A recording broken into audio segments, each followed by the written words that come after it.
trying to find out what happened. Okay, wasn't you just talking to her? Can she provide all them information to you? Well, let me ask you this. I was just talking to her. What if she told me that you beat the out of her and you jumped on top of her and started punching her in the face? Should I just go ahead and take that as... but don't you know... It's your side of the story. Give your side. All these prescriptions, but you want to be great.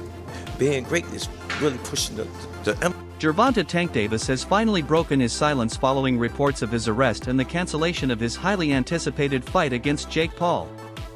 Davis is now at the center of a civil lawsuit alleging serious domestic violence incidents. His team and coach have issued only brief public comments, and Jake Paul's November 14th event hangs in the balance as promoters begin an internal investigation. By all means, if they make a few quid and nobody gets hurt, then great. But I certainly wouldn't be paying a penny to watch it. I think it's just absolutely ridiculous, farcical. Who wants to watch an exhibition? Gervonta Davis is in his prime years. Why is he wasting his time? Why is he having a rematch with the fella he got a draw with? Why is he not fighting? Why is he not going up a weight and fighting Lopez and Garcias and them fighters? Why is he fighting Jake Paul in an exhibition? I get the money's great, but he's in the prime years. This is his best year. This is where he can become. Maybe you don't want to be an all-time great. Maybe you don't. The civil complaint, filed in Miami-Dade County, accuses Davis of battery, aggravated battery, false imprisonment, kidnapping, and intentional infliction of emotional distress claims that could have major legal and professional consequences if proven true. As of now, these are civil allegations only, with no new criminal charges connected to the lawsuit.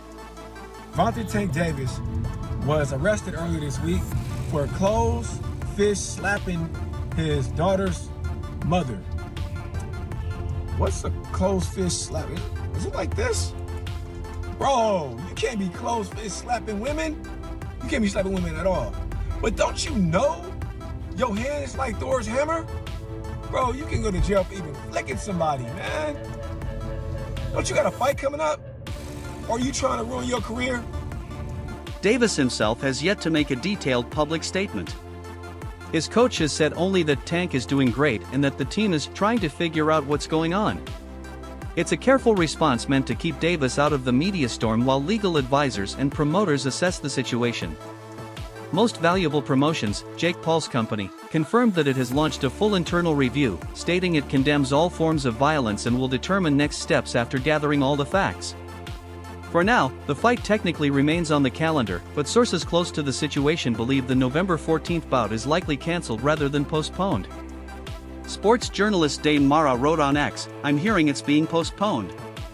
Not sure on the new date, but I'm about 80% certain the November 14th event is cancelled." Originally planned for Atlanta's State Farm Arena, the event was later moved to Miami, a prime location for what many called the perfect collision of social media celebrity and boxing tradition. When a fairly novice Jake Paul made a wish list of future opponents, and right in the middle of that list was Gervonta Tank Davis. Many laughed at the time, and some still can't believe we're here. But these two young men are the face of boxing for Gen Z and Gen Alpha. They are the two biggest boxers in America, and they are putting it all on the line.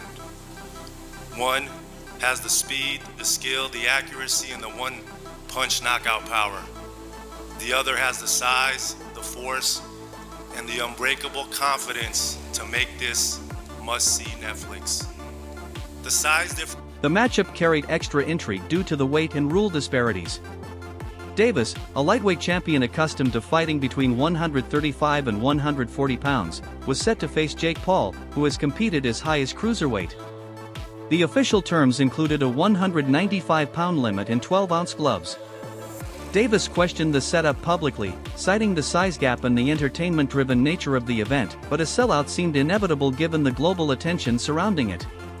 Versus Jake Paul, I want Tank Davis to knock his block off. I'm sick of the Paul brothers, both of them. I can't stand either one of them. And I know I'll get pounded with emails. He's just jealous. No, I'm not jealous of them. I could care less how much money they make. I don't like their attitude. I don't like the way they conduct themselves. I don't like the way they think. Online, many boxing fans have accused Davis of sidestepping elite opponents like Shakur Stevenson and Teofimo Lopez in favor of a more lucrative, lower-risk fight with Jake Paul. They argue that financial incentives, not legacy, are driving his career choices. No Teofimo Lopez, none of them dudes. You know what I'm talking about? We gotta think and look at Tank Davis's whole career. He done made some bread, but at the end of the day, all that bread that he made, when it's all said and done, he ain't gonna get no respect from his peers, because we gonna look down his resume and we gonna be like, he was trash, he was some trash, he was some trash, he was alright, but he was never like that. He was okay, he was some trash, he was some trash. Originally, Davis was expected to face Lamont Roach in a rematch after their first fight ended in a controversial majority draw. That rematch would have reinforced his reputation among purists. But once the Jake Paul offer surfaced, bringing with it a reported $50 million person massive global exposure, Team Davis shifted focus. Analysts like Stephen A. Smith have noted that modern boxing often prioritizes spectacle over legacy, and Davis's decision reflects that evolution. Paul, surely that's a concern when you do look at it like that. Yeah, but again, it's the world we're in. If you can get a huge amount of money to fight someone who's never boxed really before, you're going to do it. You know, Floyd Mayweather boxed Logan Paul with a huge weight disparity. He was done by then. I know, he was done. Like, this is an active world champion. But it's the world we're in. Yeah. And that's the truth. You know, when it comes down to it. It's just like Conor McGregor fighting Floyd Mayweather. Two completely different sports. It was the biggest pay-per-view in recent times, wasn't it? Maybe if ever. Those are like different comparisons though, if you think about it. Do you not like? Yeah, but the sport's in a wild place, isn't it? That's just, like, I'm just like the reality of where we are, you know. And I can't really say much when we're talking about Jake Paul fighting Anthony Joshua at the same time. Yeah. You know. Do you think Tank should get stripped of his title? Yeah, I think anyone who, just in general, doesn't defend their title to do something else should get stripped, because it shouldn't hold the belts up. You know, in any, like, I think that should be the reality in anything. You know, if you're not going to defend your belts, or you're not defending, sometimes there's the rules, obviously, if you fight for a belt at a higher weight, you can retain the belt until there. But if you're not, don't have intention of defending the belts, you shouldn't hold the belts up. People should get the opportunity to fight for them. What happened with the failed negotiations between AJ and Jake Paul? I think anything's still possible. That was always discussed for next year. You know, this fight's November. Former world champion Carl Froch didn't mince words, calling the situation an absolute joke. He revealed that talks for a potential Jake Paul versus Anthony Joshua fight were almost finalized before Paul pivoted to Davis, a man nearly half his size. Froch argued that this move proves Paul is chasing viral impact over real competition. Many insiders agree that Paul's matchmaking strategy aims for maximum publicity with minimal danger. We can all believe it. Jake Paul. Eddie Hearn said it's 99% done. Because you know what? And Jake Paul's done a great job in hustling Eddie. Yeah. He's going to get, so either Eddie's in on it or he's let this young man hustling. Yeah. And so the kids kidded the kidders. Well, listen, we've had a chat, we've caught up, we'll have another chat as well in a... I'm going to do some sunbathing, man. Sunbathing, top up the town. Yes, I did. Well. Black is the number. Let us know in the comments below who you think wins the fight and what Anthony Joshua should be doing next. Do you agree with us, do you disagree with us? Let us know in the comments below. This has been another episode of Froch on Fighting. Got the main man here, Johnny Nelson, aka Blickman. We'll see. He said it, not me. We'll see you on the next episode. Take care. Just here at Los Naranjos in Viva, España, and I found out that Gervonta Davis is now fighting Jake Paul. So Jake Paul was supposed to be fighting AJ. Eddie Hearn announced 99% done, which we've just spoke about. What next for AJ? Potentially Jake Paul. But it now looks like that Jake Paul is fighting one. Nakisa Bidarian, co-founder of Most Valuable Promotions, defended the matchup, insisting that size wouldn't decide the outcome. He said Paul's heavier weight class only compensates for his lack of experience and confirmed that the Davis fight was always part of a long-term plan after failed negotiations with Canelo Alvarez. According to Bidarian, Davis had actually been calling for this fight for years, and once the Canelo deal collapsed, the door opened for Tank. November 14th.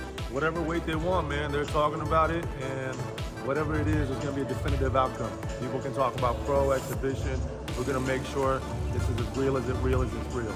Why was it, just out of curiosity, why is it not a professional bout and why is it an exhibition? Because I'm sure Jake would have taken the professional bout. Nothing's been communicated as yet in terms of what it is, right? Similar to, if you remember, with Paul Tyson, when we announced it, we didn't have the weight, we didn't have the rules, particularly in terms of the number of rounds, the minutes, the gloves. It's going to be the same thing here.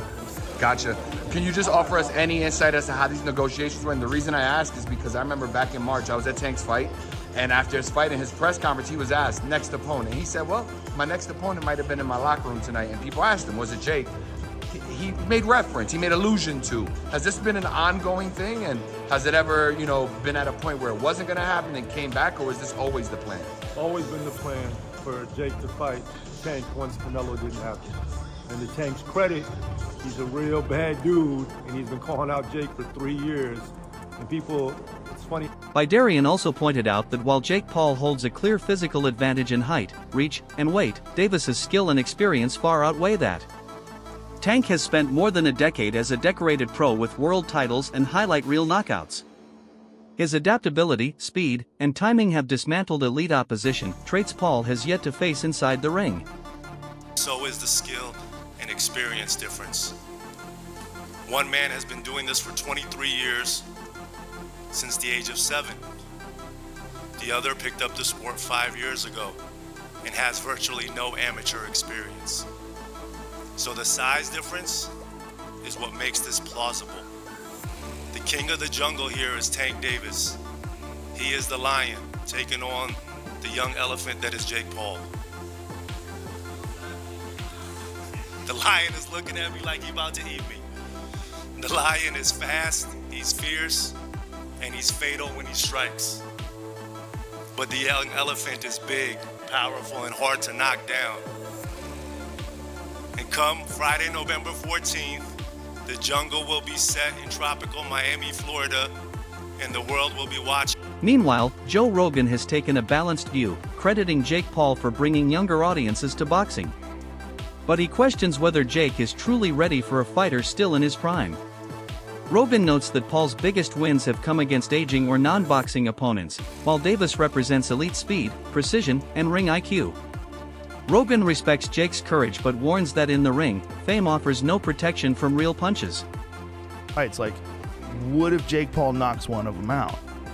Like, what if you get a guy that hasn't been tested and maybe has some promise and maybe gets wrapped up in the hype and maybe gets a little nervous and this is his first chance at a big show, and Jake Paul can crack. Yeah. 100%. That knockout of Tyron Woodley is legit as fuck. He can crack. But Eddie's point in that interview, and I think the point that just about every boxing aficionado would say, is that former world champion and analyst Paulie Malignaggi admitted he was stunned by the matchup announcement, calling it something no one saw coming. Despite the surprise, he praised Davis's legacy built on years of dominance and championship glory, and emphasized that, regardless of size, Tank's skill and experience command respect. Whereas his boxing is concerned, it's rather low level. He's big, he's physical, he's strong, he can hit. So there is that risk. Davis, at lightweight, you're in a moment where it's too physical for you, you can clinch. Against the heavyweight, where you clinch? You ain't getting out of that corner just clinching anymore if you run out of space. You know what I mean? So it's interesting. But Davis, listen, there's a lot of talking points that I'm sure we'll get into when this gets closer to the fight. Davis can still punch at lightweight, can drop a heavyweight. There's a lot to gain there, right? If Davis knocks, the answer is yes. If Davis drops Jake on his ass, as much as Davis is the one with more to lose, it's still a highlight moment. A visual that will stay forever. Yeah, but if you get dropped, even if you're smaller, you're still a world champion in multiple weight classes. If you get dropped, what's the look? What's the feel? On the inside, as boxers, me and Chris Algieri, the champ, even you, Jimmy, you have fight experience, so we know that the risk is a big guy that big hits you. You're probably going down if you're a small guy, if he hits you clean. So we know the risk, but how does it look to the public eye who don't understand that? You know what I mean? The public. So there is a lot to lose, though. There's a bit to gain. I wouldn't necessarily have an issue with this had Davis's career arc been one that benefited boxing. Davis was manufactured and put into a position where he's supposed to benefit boxing. And I don't think he has. I think he's hurt boxing. So one of Jake Paul's former sparring partners offered a blunt prediction: Tank hits too hard. Jake's never felt that kind of power before. He believes Jake's past knockouts over MMA veterans won't prepare him for a true world-class boxer. His warning was simple: every fighter reaches a limit, and Tank Davis might be Jake's. Every single time, people said that Jake would get finished or he would lose a fight, he obviously proved everybody wrong. But I genuinely believe this time, I think that, with Gervonta's boxing IQ and him having Jake come down a little bit in weight, I think Gervonta will beat him, honestly. I think Gervonta will hurt him. I think he'll just use IQ. He'll tire him out a little bit. And, I think he'll land. Gervonta knows how to touch his opponents. But it's interesting because when Floyd fought Logan, the size really, really made a big, impact. And you saw Floyd struggle, against a big, Ohio corn-fed, wrestling strong dude. And, I've sparred Jake and Logan before, and, they train hard. You're picking Tank by knockout? Look, UFC legend Daniel Cormier gave his own perspective, praising Jake Paul for reinventing boxing promotion.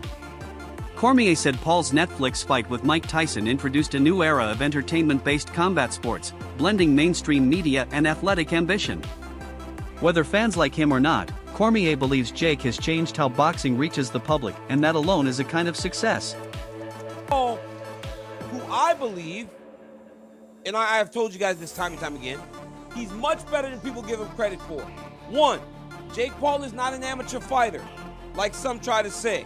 Jake Paul has money, so Jake Paul is getting trained by the best boxing coaches that money can buy. He's full-time boxer. There are a lot of people that say he may do some other stuff. I don't know who he was going to fight that was saying that he was juiced up and he was ignoring him. Or was it Logan Paul? One of them. But at the end of the day, this kid's training to be the best fighter in the world, or the best as he can be, and he understands what losing would do to the perception of who he is in fighting.